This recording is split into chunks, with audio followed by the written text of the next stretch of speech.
अस्सलामु अलैकुम वरहमतुल्लाह। आज हम जानेंगे कि कुंडों की नियाज़ किसके नाम की होती है और कब होती है, क्यों होती है, और इसके मुतालिक जो भी ज़रूरी मसाइल हैं उसके मुतालिक आज हम जानेंगे।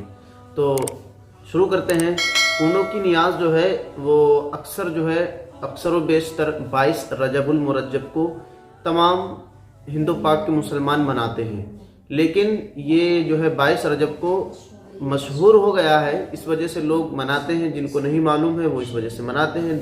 देखा धुनी के अंदर जो है लोगों को करते देखा या अपने बुजुर्गों को करते देखा, इस तरह से लोग मनाते हैं। लेकिन असल जो है इसकी तारीख मैं आपके सामने बयान करता हूँ। इसकी असल तारीख 15 रजबुल मुरज्जब है। जी हाँ, बिल्कुल आपने ठीक सुना है। हज़रत इमाम जाफ़र सादिक जो हज़रत इमाम हुसैन रज़ियल्लाहु ताला अन्हु की औलाद में से, हज़रत इमाम हुसैन रज़ियल्लाहु ताला अन्हु उनकी साहिबजादे हज़रत इमाम ज़ैनुल आबिदीन, फिर हज़रत इमाम बाक़िर, उनकी औलाद हैं हज़रत इमाम जाफ़र सादिक रज़ियल्लाहु ताला अन्हु। उनके नाम की उनके लिए यानी उनके इसाले सवाब के लिए हम 22 रजब की फातहा करते हैं। लेकिन 22 रजब को अक्सर व बेशतर हिंदू पाक के अंदर मुसलमान करते हैं। ये इस वजह से मशहूर हुआ है कि जब हज़रत अमीर मुआविया रज़ियल्लाहु ताला अन्हु का विसाल 22 रजब को हुआ था, तो शियाओं ने जो था वो अंदरूनी खुशी मनाने के लिए, क्योंकि उस वक्त ये खुलकर के खुशी नहीं मना सकते थे, ज़ाहिरी तौर पर खुशी नहीं मना सकते थे, इन्होंने अंदरूनी तौर पर खुशी मनाई थी। अब ज़ाहिरी तौर पर क्यों खुशी नहीं मना सकते थे? इसलिए कि उस वक्त मुसलमानों का गलबा था। मुसलमानों के गलबे की वजह से इनकी पिटाई हो जाती, इस वजह से इन्होंने अंदरूनी तौर पर खुशी मनाई। लेकिन अमीर मुआविया रज़ियल्लाहु ताला अन्हु का विसाल 22 रजब को हुआ था, इसलिए ये लोग 22 रजब को कुंडे मनाते हैं।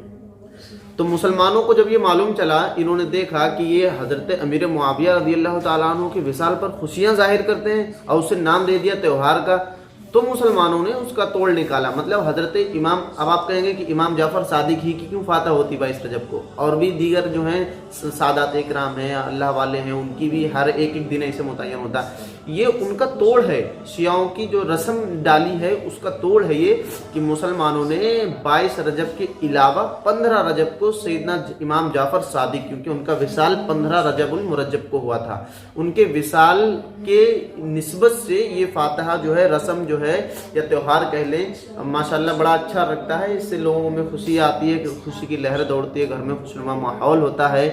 इस वजह से 15 रजब को तमाम मुसलमान मनाते हैं। और अक्सर मैं देख रहा हूँ कि मेरे यहाँ भी 22 रजब को होती थी पहले, अब मुझे मालूम हुआ, इस बात का इल्म हुआ, और मेरे दीगर गांव के अंदर जो लोग हैं उन्हें इल्म हुआ इस बात का, तो अक्सर वे इस तरह 15 रजब को मनाते हैं, और 15 रजब को मनाना भी चाहिए।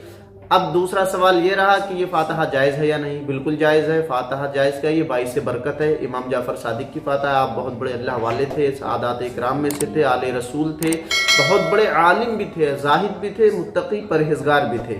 तो आपकी फातहा करना यानी आपके लिए जो कुछ उसमें पढ़ा जाता है, आपके इसाले सवाब के लिए उसे पेश कर देना 22 से बरकत है। तीसरे सवाल इसमें ये हो सकता है, या फिर लोग चाहते हो पूछना कि इस फातहा की जो शीरीनी होती है, कुंडे, उसे क्या मिट्टी के बर्तन में ही खा सकते हैं? बिल्कुल ऐसा ज़रूरी नहीं है।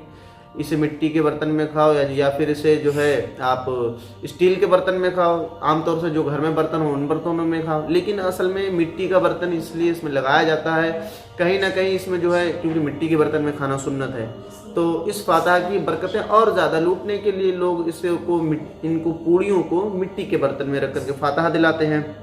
एक गलतफहमी के शिकार इसमें यह है कि जहाँ पर फातहा होती है वहीं पर खाना ज़रूरी समझते हैं, उसके अलावा बाहर ले जाकर के नहीं खा सकते। ये गलतफहमी है, इसका हकीकत से कोई ताल्लुक़ नहीं है।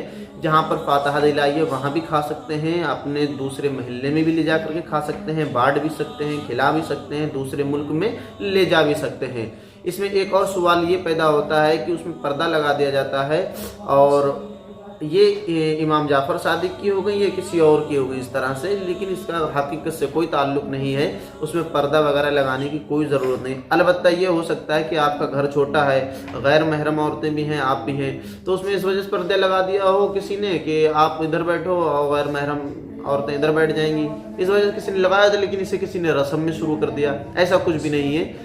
और दूसरी चीज़ ये है कि इसे जो है जिन औरतों के अयाम आते हैं, मतलब ख़ास दिन आते हैं, या फिर पीरियड्स कह लो, हैज़ वाली औरतें इसे नहीं खा सकती। गलत, बिल्कुल सरासर गलत रस्म है ये, और गलत नज़रिया है, गलत विचारधारा है। बिल्कुल खा सकती हैं। फ़कुलू मिम्मा ज़ुकिर रस्मुल्लाहि, जिस पर अल्लाह का नाम लिया जाए उसे खाओ, और बिल्कुल जायज़ है, बाई से बरकत है, ये खा सकती हैं। हैज़ वाली औरतें भी खा सकती हैं, लड़कियां भी खा सकती हैं, मर्द हजरात भी खा सकते हैं, और बूढ़े भी खा सकते हैं, जवान भी खा सकते हैं, बच्चे भी खा सकते हैं, यहाँ तक कि बदमज़हब भी खा सकते हैं। लेकिन बदमज़हब को अगर हज़म हो जाए तो खा सकते हैं। अक्सर बदमज़हबों को जो है फातिहा नियाज़ का हज़म नहीं होता है। और भी इसके मुतालिक सवालात हैं। 22 रजब को अगर मना लिया तो क्या किया जाए? अगर 22 रजब को मना लिया, चाहे 23 रजब को मना लो, 24 रजब को मना लो, अल्लाह वालों की फातिहा हर महीने, हर तारीख, हर दिन, हर घड़ी हो सकती है। अलबत्ता ये ख़ास दिन 15 रजब का इसलिए है कि 15 रजब को इमाम जाफ़र सादिक रज़ी अल्लाह ताला अन्हु का विसाल हुआ था। अस्सलामु अलैकुम व रहमतुल्लाहि ताला व बरकातुहू।